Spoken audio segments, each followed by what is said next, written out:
It began with a phone call no mother should ever have to make. "My husband, he's been shot." Her voice cracked, trembling between shock and denial. "By whom?" the operator asked. A pause, a breath of disbelief. "My son." To the outside world, Thomas Gilbert Jr. was the golden child of Manhattan's elite.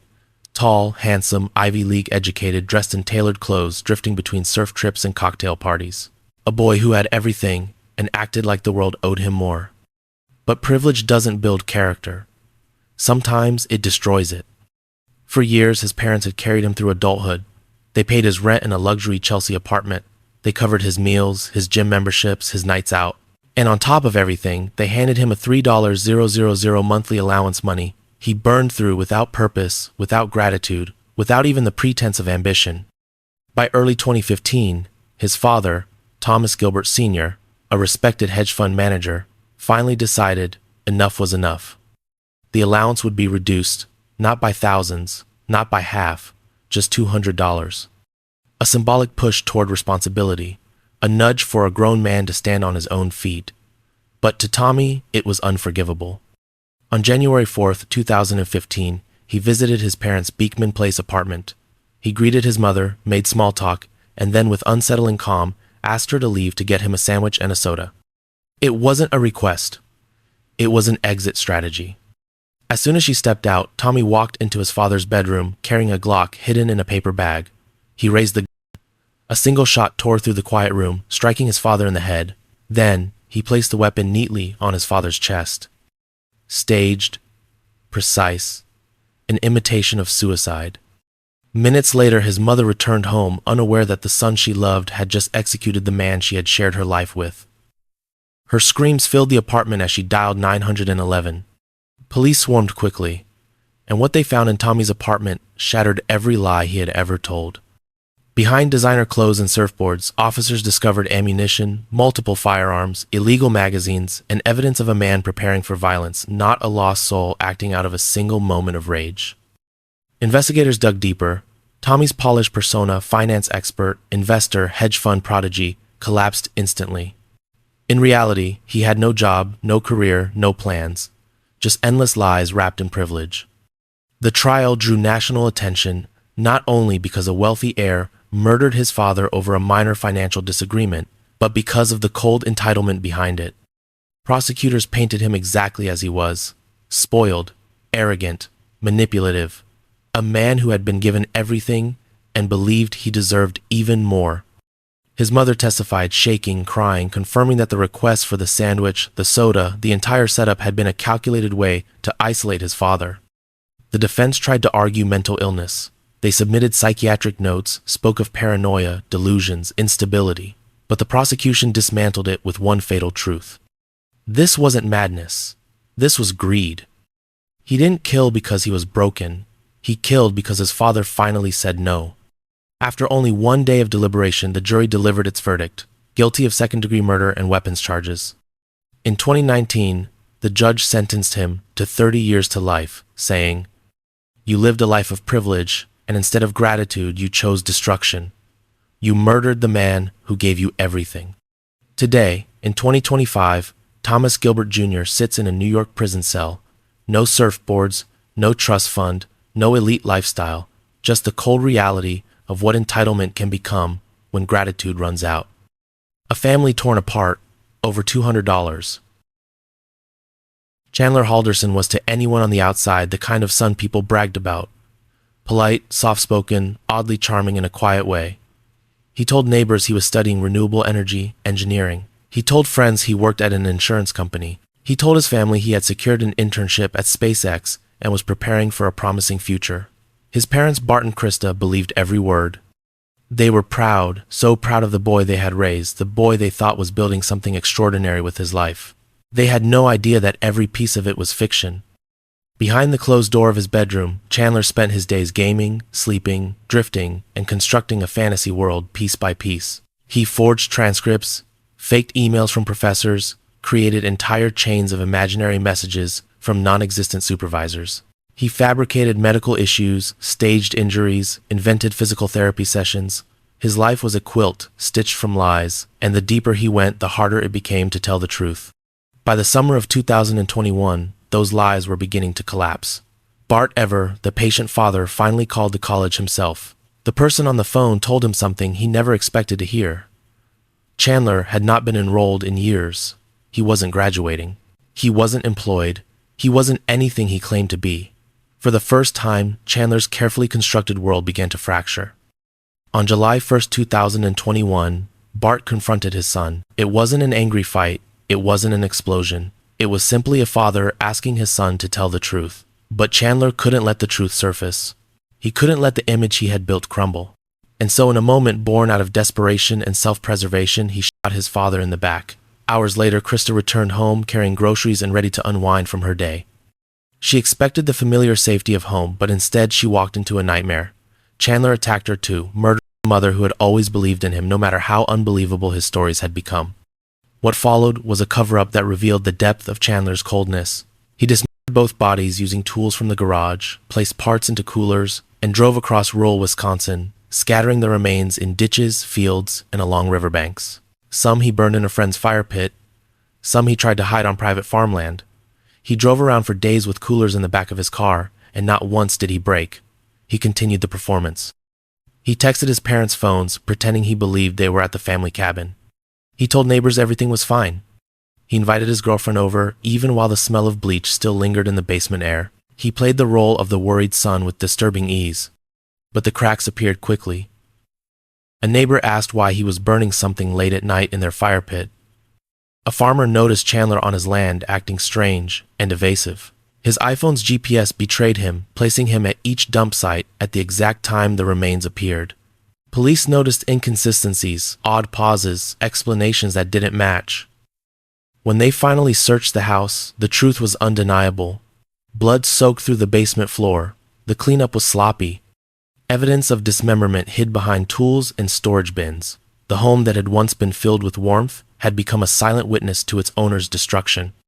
When Chandler was brought in for questioning, he admitted only to the lies, never the killings. He confessed that he never attended classes, never held a job, never joined SpaceX, but he denied harming his parents.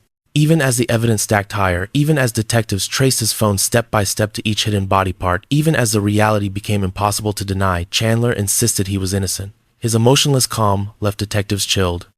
The trial in 2022 peeled away every layer of Chandler's illusion. Prosecutors laid out his lies, one by one, exposing the fantasy he had lived in for years. They showed the jury the forged transcripts, the fake emails, the fabricated resume. They revealed his movements that day, the timeline of the murders, and the cold, methodical attempts to erase his parents from existence. Chandler sat still, blank, detached. He watched images of his parents' remains appear on the courtroom screens without flinching. Doctors, forensic experts, neighbors, and his own girlfriend described the bizarre behavior he showed after the murders. The prosecution's final argument captured the horror of the case in a single harrowing truth. Chandler didn't kill for money. He didn't kill for revenge. He killed because his lies were about to be exposed. And to him, those lies were worth more than the lives of the two people who had given him everything. The jury took only 2 hours to convict him of 2 counts of first-degree intentional homicide, dismemberment of a corpse, and hiding a corpse. The judge sentenced him to life in prison without the possibility of parole, telling him he had murdered not just his parents, but the trust, love, and future they believed they were helping him build. Today, Chandler Halderson sits in a Wisconsin prison, a far cry from the SpaceX engineer he told the world he was becoming. Online, his case spread with astonishing speed. People were stunned by the absurdity of his motive. A son willing to annihilate his parents to protect a fabricated resume. Bart and Krista were kind, generous, supportive parents who wanted nothing more than to help their son succeed. In the end, they were destroyed by the very fantasies they tried so hard to believe in. Chandler's story has become a symbol of the darkest edge of deceit, a reminder that sometimes the monsters we fear most aren't strangers lurking in the shadows, but the children we never imagined could turn on us. The perfect son who never existed, the prodigy who never studied, the future engineer who never built anything except a lie so fragile that he killed to keep it alive. Menha Zaman was never the problem child. He was quiet, obedient, and polite. The kind of son neighbors described as a good kid, the kind of young man relatives believed was destined for a stable, respectable future.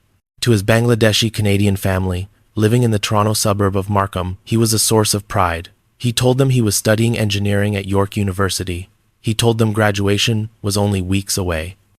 His grandmother prayed for him every night, whispering blessings for the bright future she believed he was building.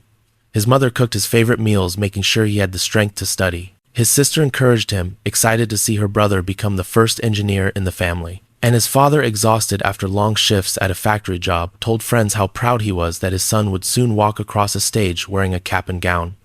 But none of it was real. Menhaz had dropped out years earlier. He hadn't taken a class, completed an assignment, or stepped onto a university campus in a long time. Instead, he spent his days gaming in the basement, locked away in a world where success didn't matter and expectations didn't follow him.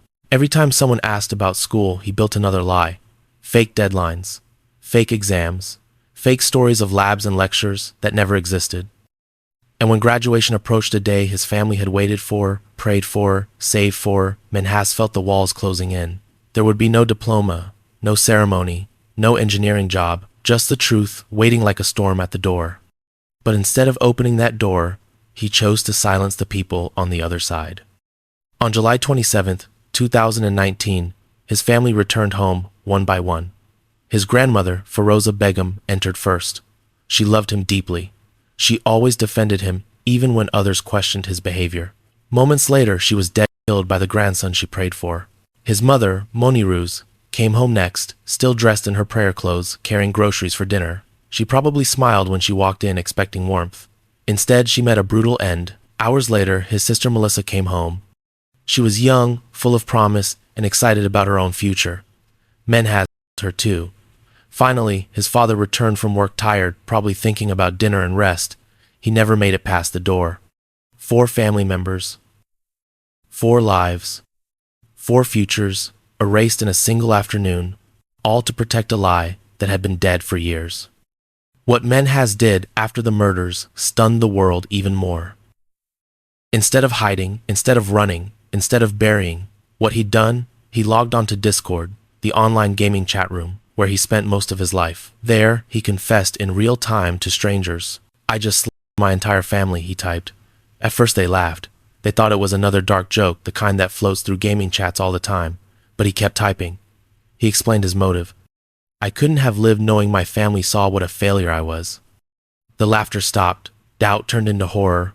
When they demanded proof, Menhaz sent photos, graphic images of his murdered family members uploaded into the chat like they were trophies. The users panicked and sickened, finally called the police. Officers arrived at the Zaman home, forced the doors open, and discovered the nightmare, just as Menhaz had described it. He didn't resist. He didn't run. He simply admitted everything. The story spread instantly. A family annihilator is rare enough, but one who not only confessed online, but documented his crimes in real time. It was unprecedented.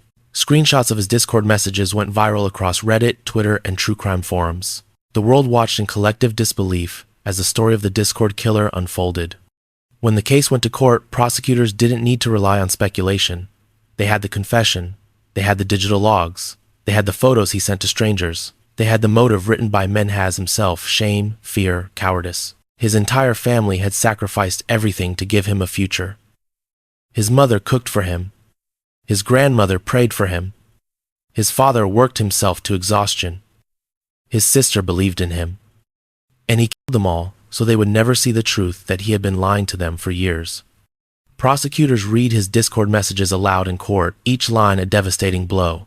They called him selfish, manipulative, and cowardly. When he finally spoke, he offered the softest apology, one so empty that even the judge dismissed it. In 2020, Menhaz pled guilty to 4 counts of first-degree murder and received one of the harshest sentences Canada allows: life in prison, with no parole for 40 years.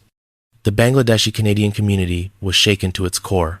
They had lost not just 4 beloved members, but their sense of safety, trust, and understanding. Friends and relatives described the murders as a betrayal that words could never explain. Even today, they struggle to comprehend how the quiet boy they had known could have turned into the monster who wiped out an entire household to protect a fantasy. As of 2025, Menhaz remains in prison. He has no degree, no career, no future, no family. Only the legacy he created, a void, a tragedy, a cautionary tale of what happens when lies become a person's entire identity. His last choice was not just murder, it was the destruction of the only people who ever believed in him. Tyler Hadley was only 17, but the darkness growing inside him had already begun to swallow everything around him. To his classmates, he was strange, but harmless, a quiet kid who never quite fit in, someone who drifted between friend groups, always searching for attention, validation, or anything that made him feel noticed. In the months leading up to July 2011, he spiraled into something unrecognizable. He skipped classes, abused drugs, pushed away the few friends he had, and whispered disturbing fantasies about wanting to do something big, something unforgettable. Most people dismissed his words. Teenagers say outrageous things all the time. But Tyler wasn't bluffing. On the afternoon of July 16, 2011, inside the family home in Port Street, Lucy, Florida, Tyler walked into the garage and picked up a hammer. His mother, Mary Jo, sat at the computer in the living room, unaware of the storm forming behind her. She had raised him lovingly, supported him through every mistake, and tried desperately to understand the changes in her son. But in Tyler's mind, she was an obstacle, someone who enforced rules, someone who grounded him, someone who tried to guide him when he wanted freedom without consequence. He approached her, silently gripping the hammer so tightly that his knuckles went white. Then he attacked her from behind, striking again and again until she fell to the floor. Hearing the struggle, his father Blake rushed into the room. He had always been the calm force in the family, the one who tried to keep things steady. But Tyler turned the weapon on him too, to death in a brutal frenzy. There was no fight, no argument, no trigger, just a teenager who had decided his parents had to die, and a hammer that became the instrument of his choice. But what Tyler did next was even more disturbing. He dragged both bodies into the master bedroom, piled towels, clothes, and household items on top of them, and locked the door. He tried wiping up the blood, scrubbing the floors and walls, smearing streaks of red across the tile. The house still smelled metallic and sickening, but Tyler didn't seem to care. Instead, he walked to his computer, opened Facebook, and posted the final step of a plan he had been hinting at for weeks. Party at my house. Don't tell anyone. In just a few hours, the house filled with teenagers, around 60 of them, laughing, drinking, dancing, and wandering through rooms still stained with the aftermath of the murders. They stepped on floors Tyler hadn't cleaned well. They smelled something strange in the air. They noticed the family photos missing from the walls. They saw Tyler pacing, nervous, jittery, sweaty, constantly checking the hallway leading to the locked bedroom. But they shrugged it off. It was a teenage house party. Things felt weird all the time. Throughout the night, Tyler floated from group to group like a ghost. At one point, he told a small circle of friends, "I killed my parents." They laughed, thinking it was another one of his twisted jokes. Even when he said it again, they didn't believe him. It wasn't until he pulled one close friend aside, walked him to the master bedroom, and pointed toward the door that reality began to bleed through the noise. The friend didn't open it. He didn't want to. Something in Tyler's eyes told him the truth was far worse than anything he imagined. He left the house and kept silent until morning, too scared and too stunned to act. When the sun rose, the party was over and the rumors were spreading. Someone finally called the police. When officers arrived, they saw red cups, trash, and beer bottles everywhere. It looked like the aftermath of a typical high school party until they reached the master bedroom. They forced open the door and found Blake and Mary Jo exactly where Tyler had left them, their bodies covered in debris, their lives extinguished by their own son. Tyler was arrested on the spot. Investigators quickly pieced together the planning that went into the murders. For weeks he had hinted to friends that he was going to kill his parents. Not in anger, not in fear, but because he wanted to throw a party without consequences. Because he wanted freedom. Because he wanted attention. He had taken drugs earlier that day to numb himself, to give himself the courage he needed to go through with it. The timeline was exact, cold, methodical. In court, prosecutors called it what it was, a calculated, remorseless execution committed by a teenager who believed he deserved more than the people who raised him. They played Tyler's digital trail, his Facebook invite, the messages, the testimony from friends who heard his confession. The defense pointed to his age, mental health, and drug abuse, arguing he was a damaged kid, not a monster. But the judge saw no remorse, no empathy, no understanding of the horror he caused. In 2014, Tyler Hadley was sentenced to life in prison. After changes in juvenile sentencing law, he was resentenced to life with a review after 25 years, but nothing could soften the reality of what he had done. The house was eventually renovated, sold, and lived in by new families, but the story lingered like a shadow in Port Street, Lucy. Many of the teenagers who attended that party are adults now, forever haunted by the memory of music blasting while death lingered behind a locked door. Today, Tyler sits in prison far from the spotlight he once craved. No parties, no friends, no noise, only the silence left behind after destroying the two people who loved him more than anyone else in the world. Thanksgiving should have been a weekend of warmth. A table filled with food, a family reunited, laughter echoing through the house. But in 2016, inside a quiet Knoxville, Tennessee home, that holiday turned into one of the most calculated and horrifying family massacres in modern American history. At the center of it was 8-year-old Joel Michael Guy Jr., a man who had never worked a day in his life, had no responsibilities, and lived entirely off the generosity of his parents Joel Sr. and Lisa Guy. They paid his bills, they funded his lifestyle, they were the financial backbone of his adulthood. But that Thanksgiving, they decided it was time for their son to start standing on his own. That decision cost them their lives. Joel Jr. arrived for the holiday weekend, pretending everything was normal. He smiled, he sat at the dinner table, he acted like a son returning home to spend time with his family. But beneath that calm exterior was a chilling plan he had crafted for weeks, written step by step inside a notebook. Prosecutors would later call the Book of Premeditation. In it, he outlined how he would kill his parents, how he would dismember their bodies, and how he would use chemicals to dissolve what was left. It wasn't a burst of anger, it wasn't a moment of madness, it was a roadmap to murder. On Saturday, November 26th, while the rest of the home was quiet, Joel Sr. went into the exercise room. It was there that Joel Jr. ambushed him. The attack was brutal, dozens of wounds, a struggle that left blood across the walls and floor, a father fighting for his life against the son he had supported for nearly 3 decades. But Joel Jr. had no intention of stopping. When Lisa returned home hours later carrying groceries for the family, still wearing the clothes she wore to the store, she walked into the same fate. She had no warning, no chance to escape. She was murdered in her own kitchen bags, still on her arms. But the horror didn't end with their deaths. Following the instructions in his notebook, Joel Jr. began the process of dismembering their bodies. He used sharp tools from around the house to cut them apart, placing parts in plastic bins filled with chemicals. The bathroom became a laboratory of dissolution, where chemicals bubbled and flesh broke down. The smell of decay, mixed with the sharp sting of bleach and peroxide, filled the house. It was a scene so gruesome that investigators struggled to put into words what they found. And all the while, Joel Jr. continued his plan calmly. Cameras captured him at Walmart that same night walking through the aisles with a deep cut on his hand, injuries he sustained during the murders, buying bandages, ointment, and hydrogen peroxide as casually as someone picking up snacks. His face was blank, emotionless, untouched by the devastation he had left behind. What Joel Jr. didn't anticipate was Lisa's reliability. When she didn't show up for work on Monday, her employer immediately became concerned. Lisa never missed work. She never arrived late. When calls went unanswered, they contacted the police. That simple act of concern saved what was left of the crime scene. When officers entered the Guy home, they were met with the overwhelming smell of chemicals. They found blood in nearly every room. They found body parts dissolving in liquid. They found a notebook filled with detailed instructions how to kill, how to clean, how to inherit. It was one of the most disturbing crime scenes in Tennessee history.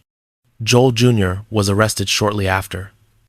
During the investigation, and later in court, prosecutors exposed his motive with devastating clarity. Joel Jr. wasn't angry. He wasn't desperate. He wasn't mentally broken. He was simply unwilling to lose the financial support his parents provided. They planned to cut him off, and instead of learning independence, he chose annihilation. The notebook read aloud in court revealed the full extent of his planning. It included lines about making his mother return home alone, about ambushing his father, about dissolving bodies to eliminate evidence, and even notes about how much inheritance he expected to receive. Throughout the trial, Joel Jr. sat silently, showing no remorse. His expression never changed, even as the courtroom heard details of how his parents' bodies were found. Even as prosecutors read passages from his notebook, cold, methodical sentences that stripped away any doubt about his intentions. He had planned everything from the killings to the cleanup, counting on the chemicals to erase his parents from existence. In 2020, Joel Michael Guy Jr. was convicted of 2 counts of first-degree murder, felony murder, and abuse of a corpse. He was sentenced to life in prison without the possibility of parole. The judge described the case as a tragedy beyond imagination, a son given every opportunity, every resource, every chance to build a life, who instead chose to destroy the 2 people who had sacrificed everything for him. Today, Joel Jr. remains in prison, his name forever linked to one of Tennessee's most infamous crimes. His parents had worked their entire lives to support him. Lisa walked into her home that day, carrying groceries for a family meal. Joel Sr. was simply trying to enjoy a quiet moment in the exercise room. They deserved love. They deserved gratitude. Instead, they were met with betrayal so horrific, it defies comprehension. Joel Jr.'s story is a haunting reminder that evil does not always appear as a monster in the dark. Sometimes, it hides behind the face of the child you raised, the one you believed would never hurt you. Before it became the backdrop of horror movies and paranormal legends, the house at 112 Ocean Avenue in Amityville, New York, was just a beautiful Dutch colonial home, a symbol of a family's hard-earned success. The DeFeos were well known in the community, a father who provided a mother who cared, children who seemed well-behaved and close-knit. But behind those walls, tension simmered for years, fueled by dysfunction, addiction, and a growing storm inside the eldest son, Ronald Butch DeFeo Jr. From the outside, Butch seemed like any troubled young man struggling to find his place. But inside the home, he clashed constantly with his father, Ronald Sr., a strict, domineering figure who demanded obedience and rarely showed warmth. Their arguments were loud, frightening, and frequent. Friends recalled hearing screaming matches that shook the household. Yet, despite their issues, the family continued supporting Butch financially, hoping he would eventually find direction. Butch didn't find direction. Instead, he found deeper addiction: heroin, alcohol, self-loathing, resentment. The drugs didn't quiet the chaos. They amplified it. And by late 1974, the fracture inside him had grown into something violent and uncontrollable. In the early morning hours of the 13th of November 1974, Butch retrieved a Marlin .35 caliber rifle. While the rest of the family slept, he moved through the house like a shadow. First, he went to his parents' bedroom and shot them both as they slept.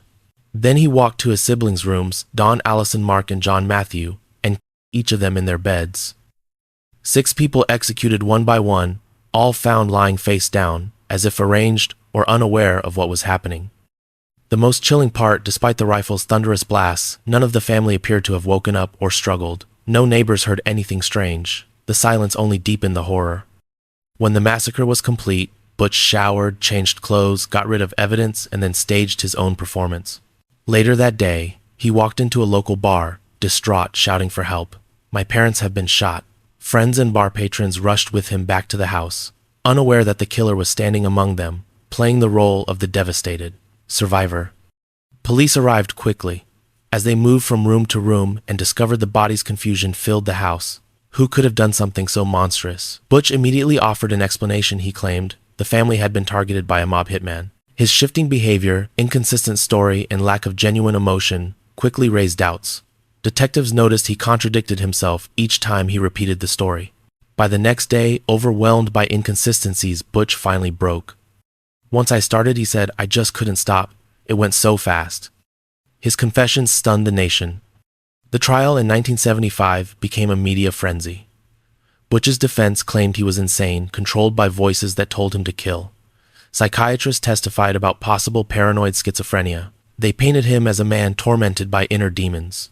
But prosecutors countered with cold, simple facts: years of drug abuse, violent history with his father, financial greed, and a calculated series of killings. They argued he wasn't driven by voices, he was driven by rage and the desire for life insurance money. The jury believed the prosecution. In November 1975, Butch DeFeo was convicted on 6 counts of second-degree murder and sentenced to 25 years to life for each count, all to run consecutively. Even behind bars, Butch continued to shift his story. Sometimes he blamed his sister Dawn, claiming she killed the siblings and he killed her in retaliation. Other times, he said his mother was involved. Later, he returned to the voice's story. For decades, his versions changed, except for the truth that could never be undone. But the DeFeo murders would not remain a simple true crime case. A year after the killings, the Lutz family bought the house and claimed to have experienced terrifying paranormal events. Their story inspired the Amityville Horror, a best-selling book and later a hit film franchise that turned the house into one of the most famous haunted locations in the world. The sensationalism overshadowed the tragedy, burying the very real victims beneath layers of Hollywood myth. Through the years, debates raged. Were the hauntings real? Were they fabricated? Was the house cursed? But beneath the ghost stories was the undeniable truth that 6 innocent people were murdered by someone they trusted completely. The real horror was not supernatural, it was a betrayal sealed in blood.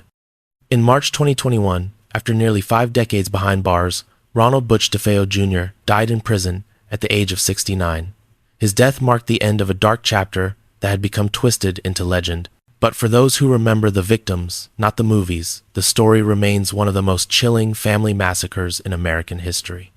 The house at 112 Ocean Avenue still stands. It has new owners, new memories, and a new address to avoid attention. But its legacy remains carved into true crime history. Beyond the sensationalism and ghost stories, there lies the tragedy of a family destroyed from within, a reminder that sometimes the most terrifying monsters aren't supernatural at all, they're human. On July 10, 2001 inches, the quiet Sydney suburb of North Ryde, a tragedy unfolded inside a well-kept family home. A tragedy that would later reveal a level of betrayal so cold, so calculated, that it shook Australia to its core. The Gonzalez family were everything an immigrant family hoped to become. Teddy and Mary, hardworking Filipino parents, devoted their lives to giving their children stability, education, and opportunity. Their daughter Claudine was bright and full of promise. Their son Seth was supposed to be the pride of the family, the model of success, the future lawyer the son they believed would carry their legacy forward. But everything they believed about him was a lie. Seth had failed out of university long before that July night. He hadn't been attending classes. He hadn't been passing exams. Instead, he hid his failures behind fabricated report cards, forged grades, and empty stories about his bright academic future. The weight of his deception grew heavier each day, and he knew that if his parents discovered the truth, their years of sacrifice and support would crumble into disappointment. And so instead of facing that disappointment, he chose something unthinkable. That night, Seth acted with a coldness that defied comprehension. He targeted his father first. Teddy, a man who had worked tirelessly to provide a better life for his family, was repeatedly inside the home he built. Minutes later, Mary arrived, arms loaded with groceries, ready to prepare dinner. She barely had time to step through the doorway before Seth attacked her too. And then came the final blow. Claudine, just 18, still wearing her school uniform, was ambushed in her bedroom. 3 members of the Gonzalez family were murdered within minutes, not by a stranger, not by an intruder, but by the son and brother they trusted most. But the killings were only half of Seth's plan. With their blood still drying, he grabbed a can of spray paint and scrawled racial slurs on the walls. He staged the scene to look like a hate crime, hoping police would follow a trail of false clues instead of looking at him. Then he transformed himself into the grieving survivor. He cried in front of relatives. He hugged friends. He spoke to reporters on live television, pleading for information, telling the world he was devastated by the loss of his family. His performance was convincing, so convincing that for a moment, some believed him. But detectives didn't. From the start, something felt wrong. Seth's story shifted every time he told it. He had no injuries that matched the violent struggle he described. Forensic evidence revealed that the graffiti on the walls had been sprayed after the murders, not before. The supposed hate crime quickly began to unravel, and then investigators uncovered the truth behind his academic life, the forged grades, the failed classes, the lies he had been stacking for years. His perfect student persona collapsed in an instant. Money became another chilling factor. With his family gone, Seth stood to inherit the home, their savings, their estate, the assets his parents had spent a lifetime building. The motive was painfully simple: avoid humiliation, secure financial gain, and erase the very people who expected more from him than he could deliver. When the case went to trial in 2004, prosecutors dismantled the facade Seth had worked so hard to maintain. They presented the timeline of the murders, the staged graffiti, the fake tears, the shifting stories. Witnesses recalled how calm he seemed after the murders, how rehearsed his grief appeared. The jury saw through him completely. The truth was undeniable. The person who slaughtered the Gonzalez family was not a hateful outsider or a random killer. It was the son they trusted, the brother they cherished, the young man they believed they were helping succeed. The verdict was swift. Seth Gonzalez was convicted of 3 counts of murder and sentenced to life in prison without the possibility of parole. The judge condemned him for actions so selfish and cold that they defied human understanding. He had not only killed his parents, but also his younger sister, who had done nothing except believe in him. But even behind bars, Seth continued to fight, not for forgiveness, but for freedom. Over the years, he filed multiple appeals, each one dragging his family's name back into public attention. Each attempt failed. Yet, In 2025, nearly 25 years after the murders, he filed another appeal, once again forcing the nation to revisit the tragedy he caused. Today, the Gonzalez home no longer echoes with the warmth of a family's laughter. Teddy, Mary, and Claudine never got justice in the form of closure. They were simply erased from the world by someone they loved without hesitation. And Seth remains a chilling reminder of the darkest kind of betrayal, when the threat isn't a stranger lurking in the night, but the person you raised, fed, encouraged, trusted, and loved. The son who was supposed to honor the family name instead destroyed it. The Bever family of Broken Arrow, Oklahoma, looked unremarkable from the outside.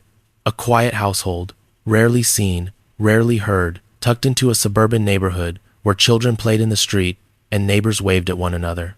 But behind the walls of that house, isolation had become a way of life. David and April Bever homeschooled all 7 of their children and kept them away from the outside world. Neighbors hardly ever saw the kids. The 2 oldest boys, one 8-year-old Robert and one 6-year-old Michael, spent nearly all their time online, immersed not in schoolwork or hobbies, but in the darkest corners of the internet. There they found their idols, mass killers, violent criminals, and the Columbine shooters. For the Bever brothers, violence wasn't something to fear, it was something to aspire to. They began writing about their fantasies, imagining a killing spree that would surpass the darkest tragedies in modern American history. They wanted notoriety. They wanted their names to be remembered. And they believed that the first step toward becoming legends would begin at home. For months, Robert and Michael crafted their plan with disturbing precision. They gathered knives, tactical gear, and survival equipment. They drew up lists. They fantasized about body counts. They weren't driven by anger at their parents or resentment toward their siblings. Their motive was far colder: killing for fame. On the night of the 22nd of July 2015, they put their plan into action. Their father David was attacked first, dozens of times in a frenzy of violence. Their mother April tried desperately to fight back, but the brothers overwhelmed her, stabbing her repeatedly until she collapsed. Then they moved through the house toward their siblings. They killed Daniel, Christopher, and Victoria, children who had no chance to escape, no ability to understand why their older brothers were attacking them. But in the midst of the carnage, something unexpected happened. Their 3-year-old sister Crystal, stabbed multiple times and gravely wounded, refused to surrender to death. With her last strength, she reached for a phone and dialed 911. Her voice was barely a whisper, trembling, filled with terror. She told the operator, through the blood and agony, that her brothers were killing everyone. That call, so quiet, so fragile, became the spark that exposed the massacre. Police arrived within minutes. The house was nearly silent, but the silence was deceptive. Officers moved room to room, stepping through blood-soaked hallways, finding the bodies of the family members who had been slaughtered. They found Crystal clinging to life, her small voice the only reason anyone was still breathing inside that home. Upstairs, they discovered the youngest child, 2-year-old Autumn, miraculously unharmed in her crib. The baby had slept through the nightmare unfolding around her. Robert and Michael had fled, but not far. Officers found them in the woods behind the house, covered in blood, still holding the weapons they had used. Their plan had been to steal a car, collect more weapons, and begin the second phase of their fantasy, a nationwide killing spree. They believed the massacre of their family was only the opening act, a warm-up for the infamy they wanted so desperately.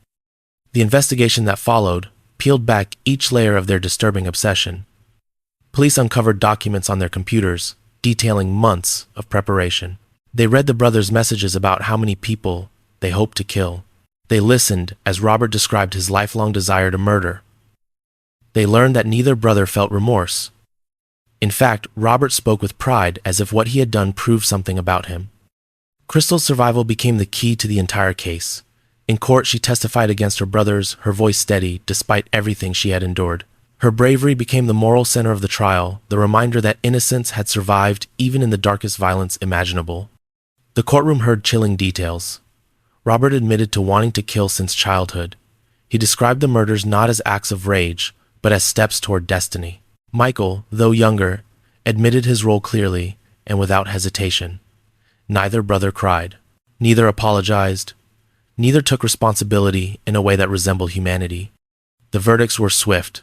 Robert Bever was sentenced to 5 life sentences without parole. Michael, tried as an adult, despite being 16, received the same fate, 5 consecutive life terms. 2 teenagers who dreamed of becoming legends instead ensured that they would spend the rest of their lives in a prison cell, remembered not with admiration, but with horror. The Bever house itself became a haunting symbol for the community. For years it sat abandoned, a place locals refused to look at. Eventually residents pushed for it to be demolished. It was torn down and replaced with a memorial park, a sign of remembrance for the victims David April, Daniel Christopher, and Victoria Bever. The space where a home once stood became a quiet place for mourning, reflection, and healing. As for Crystal and Autumn, their lives were forever altered. Crystal carries scars from that night, physical, emotional, unimaginable. Autumn will grow up never knowing her parents or four of her siblings, learning one day that her family was destroyed by the very brothers who were supposed to protect her. The Bever brothers wanted to be worshipped, admired, feared. They wanted to carve their names into history through violence. Instead, they became monsters whose infamy serves only as a warning of how isolation, obsession, and unchecked fantasy can twist young minds into something unrecognizable. In the quiet countryside of Essex, England stood White House Farm, a place that symbolized stability, heritage, and the hard-earned success of the Bamber family. Neville and June Bamber had built a life of comfort there, raising their adopted children, Jeremy and Sheila, with every opportunity they could provide. To the outside world, their home looked peaceful, even idyllic. But beneath the surface was a darker truth. Jeremy, their 4-year-old son, was growing resentful, restless, and hungry for a life of wealth and freedom that required no effort of his own. Jeremy had always been different. Handsome, charming, and manipulative, he used people the way others used tools. He drifted through life, unwilling to work, living off his parents' generosity, while secretly resenting the control that came with it. White House Farm, with its land, its legacy, and its value, was something Jeremy didn't want to inherit someday. He wanted it immediately, and he wasn't willing to wait. On the night of August 6th, 1985, the tranquility of the farm shattered. Police received a call from Jeremy claiming his father had phoned him in the middle of the night, panicked, saying that Sheila, his sister, who struggled with mental illness, had gone berserk with a gun. When officers arrived at White House Farm, they entered a scene that at first seemed to match Jeremy's story. Neville and June were dead. Sheila lay on the floor with a rifle nearby. And upstairs, Sheila's 6-year-old twin sons, Daniel and Nicholas, were found shot in their beds. The rifle beside Sheila's body made the crime appear to be a murder-suicide, a tragedy born out of mental illness rather than malice. Jeremy played his role flawlessly. He positioned himself as the grieving son, the last surviving adult, in a family destroyed by a moment of madness. He cried for reporters.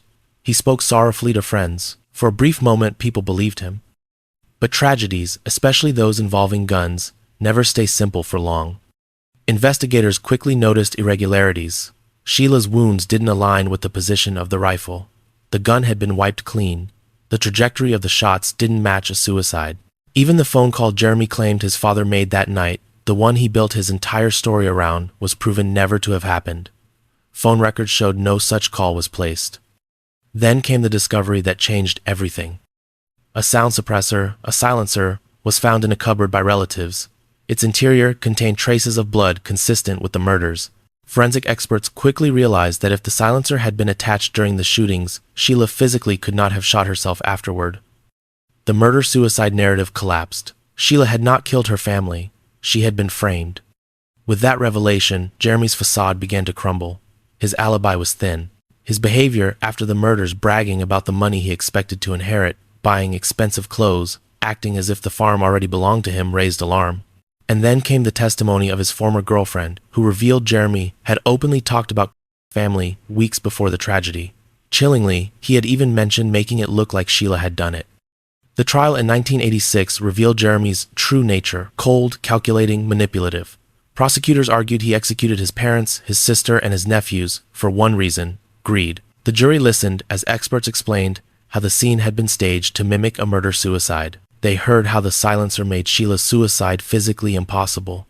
They listened to witnesses who described Jeremy's disturbing calm and his eagerness to discuss inheritance almost immediately after the killings. It took the jury less than a day to convict him. Jeremy Bamber was sentenced to life in prison without the possibility of parole, one of the harshest sentences available in the UK. The judge called him utterly without remorse, condemning him for betraying not only his parents, but 2 innocent children who trusted him. But the story didn't end there. Jeremy refused to accept defeat, not legally, not publicly, not psychologically. For nearly 40 years, he has fought his conviction, filing appeals, launching campaigns, recruiting supporters, and insisting on his innocence. He has shifted his narrative countless times, pointing fingers at non-existent intruders claiming corruption, rewriting the events of that night to fit whatever new angle might help him escape his sentence. Each appeal has been rejected, each attempt has failed.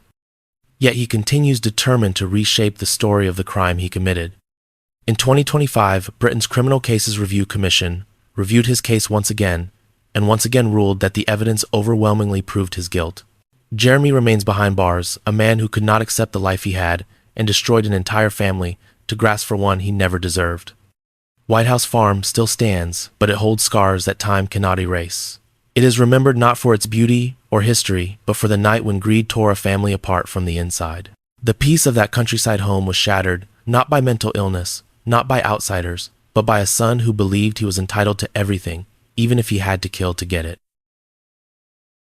In Beverly Hills, where luxury hides behind manicured lawns and pristine gates, the Menendez family seemed to embody the American dream. Jose Menendez, a Cuban immigrant who rose from nothing to become a powerful entertainment executive, had built a life of privilege for his family, expensive cars, tennis lessons, private schooling, and a $5 million mansion that stood as a really in 25 testament to success. His wife Kitty, once a schoolteacher, had devoted herself entirely to raising their two sons, Lyle and Eric. From the outside, their lives looked perfect, but on the inside, something was slowly fracturing. On the night of the 20th of August 1989, everything shattered. Jose and Kitty were sitting in the den, watching television, when their sons walked in carrying shotguns. The first blast hit Jose in the back of the head, ending his life instantly. Kitty tried to run, stumbling, screaming, terrified, but she was cornered and down. The violence was overwhelming, shot after shot, until both parents lay motionless on the carpet, where moments earlier they had been sharing a quiet evening together. When the kill was over, Lyle and Eric didn't panic. They didn't collapse in grief. They didn't even hesitate. Instead, they began crafting their cover story. They drove around aimlessly to create an alibi, tossed the guns along the roadside, then returned home and dialed 911 with voices filled with frantic fear. "Someone killed my parents," Lyle cried into the phone. At first, the police believed them. Two traumatized sons in Beverly Hills, hardly the image of cold-blooded killers. Investigators treated Jose and Kitty's deaths as a possible mob hit a theory that made more sense than the idea of their own children turning the guns on them. But soon the cracks began to show. Instead of grieving, the brothers began spending lavishly. Lyle bought a Rolex, a Porsche, a restaurant. Eric splurged on designer clothes, international trips, and tennis coaching. In just weeks, they burned through hundreds of thousands of dollars of their parents' money. Prosecutors would later say the spending spree was not only suspicious, it betrayed their motive. They hadn't killed out of fear. They killed for fortune. The case took a sharp turn when Eric, weighed down by guilt or ego, or something in between, confessed to his psychologist. The confession should have remained confidential, but it leaked. And in March 1990, the Menendez brothers were arrested. What followed became one of the most sensational trials in American history, a courtroom drama broadcast into living rooms across the nation. The prosecution argued a simple narrative: greed. The wealth, the inheritance, the luxury the boys didn't want to lose. The violent execution, the staged alibi, the frenzied spending afterward, it all pointed to a calculated plan. But the defense presented a story that stunned the world. They didn't deny the killings. They claimed justification. According to the defense, Jose Menendez was a tyrant. They alleged years of emotional, physical, and sexual abuse. They said Kitty ignored it, enabling the cycle. They claimed the brothers lived in constant terror, convinced their father would eventually kill them to protect family secrets. The killings, the defense argued, were acts of self-preservation, two young men pushed to the breaking point. The country became divided. Some saw spoiled rich kids manipulating the world with crocodile tears. Others saw victims of generational trauma finally snapping under unbearable pressure. The first trial ended with a hung jury. No verdict, no closure, just a nation polarized. But everything changed in the second trial in 1995. This time, the judge sharply restricted the abuse testimony. No long explanations. No emotional appeals. The focus returned to the hard evidence, the execution-style killings, the staging, the shopping sprees, the lies. Without the emotional weight of their abuse story dominating the narrative, the defendants' motives looked more like greed than survival. Both brothers were convicted of first-degree murder and sentenced to life in prison without parole. But the case didn't fade into history, it evolved. In the age of social media, a new generation rediscovered the Menendez brothers. Documentaries, dramatizations, and viral TikTok edits reframed them not as monsters, but as broken young men shaped by trauma. Hashtags demanding a retrial trended worldwide. Sympathy grew. Doubt resurfaced. The question returned, were Lyle and Eric the villains of the story, or the products of a home far darker than anyone ever knew? In 2018, after nearly 30 years apart, the brothers were reunited in the same prison. The emotional moment ignited a new wave of public interest. People saw two middle-aged men hugging after decades of separation and wondered if justice had been served or if something crucial had been overlooked. As of 2025, their legal teams continue to pursue new avenues for resentencing or parole hearings. Courts have rejected each attempt, but the debate is far from settled. The Menendez case remains a cultural obsession, one of the rare true crime stories that refuses to fall neatly into categories of good and evil. What is certain is this: on a warm August night in 1989, the American dream turned into a nightmare inside a mansion in Beverly Hills. Two parents died at the hands of the sons they raised, and the world has spent nearly 4 decades trying to understand why. In every story we've explored, there is a moment, quiet, fragile, when the world seems unchanged. A mother returns home with groceries. A father sits down to watch television. A parent wakes in the middle of the night to the sound of a floorboard creaking. Ordinary moments, the kind that pass every day without meaning. But in these 10 homes, those moments became the final seconds before the unimaginable. Across different countries, lifestyles, cultures, and histories, these 10 sons made the same unthinkable choice. They walked past family photos on the wall. They stepped through kitchens filled with the smell of dinner. They crossed the threshold of rooms where bedtime stories were once read, where birthdays were celebrated, where trust was absolute, and they turned those places into crime scenes. What connects their stories isn't just the violence, or the betrayal, or the chilling calm with which many of them acted afterward. It's something deeper, something more unsettling, the idea that evil can grow in the places we believe are safest. Not in alleyways, not in abandoned buildings, but in childhood bedrooms, at family dinner tables, behind front doors where love once lived. Some killed to protect a lie, some killed to inherit money, some killed for fame, some killed because they believed the world owed them more, and some killed because their minds had long since slipped from reality. But the result was always the same. Parents who had sacrificed, worked, and prayed for their children's futures were destroyed by the very futures they were trying to build. Think of Thomas Gilbert Sr. shot over a $200 allowance. Think of Krista and Bart Halderson, who believed so deeply in their son that they never imagined their pride would be paid back in blood. Think of 4 generations of the Zaman family wiped out because a young man feared disappointing them. Think of Blake and Mary Jo Hadley, murdered hours before their son opened the door to a party. Think of the Guy family annihilated because their generosity was about to end. Think of the DeFeos, whose tragedy became distorted by Hollywood until the victims were shadows behind a ghost story. Think of the Gonzalez family who built a new life in a new country, only to be destroyed by the son they believed in. Think of the Bever children, whose last moments were spent looking into the faces of brothers they trusted. Think of the Bambers, framed by their own son in a staged massacre meant to look like madness. Think of Kitty and Jose Menendez, whose deaths ignited a debate that has lasted more than 3 decades. 10 families different in every way except one. The danger came from within. Parricide, the murder of a parent by a child, is one of humanity's oldest taboos, a violation so profound that even in the darkest chapters of history, it stands apart. These aren't robberies gone wrong or disputes turned deadly. These are betrayals of the bond that forms the foundation of human life. To raise a child is to plant hope in the world. To be killed by that child is to watch that hope turn into a blade. And yet what makes these stories so disturbing isn't just the violence. It's how easy it was for each family to believe nothing was wrong. Behind every smile was a secret. Behind every lie was another. Behind every closed door was a mind drifting farther from reality, farther from gratitude, farther from the love that built the home around them. These stories force us to confront a truth most people never want to face. You can give someone everything, love, money, comfort, opportunity, and still never truly know who they are when the world falls quiet.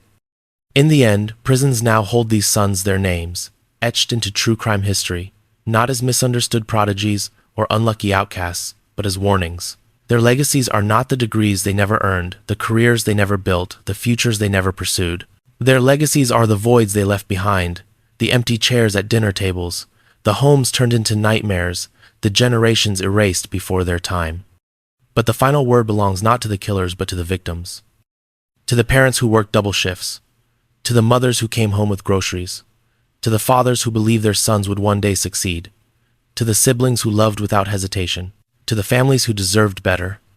Their stories deserve to be remembered truthfully, without Hollywood, without myths, without excuses, just the raw, haunting truth of what happens when the bond between parent and child breaks in the most irreversible way. And so we leave this journey with one lingering realization. Monsters don't always break in. Sometimes they grow up inside the house.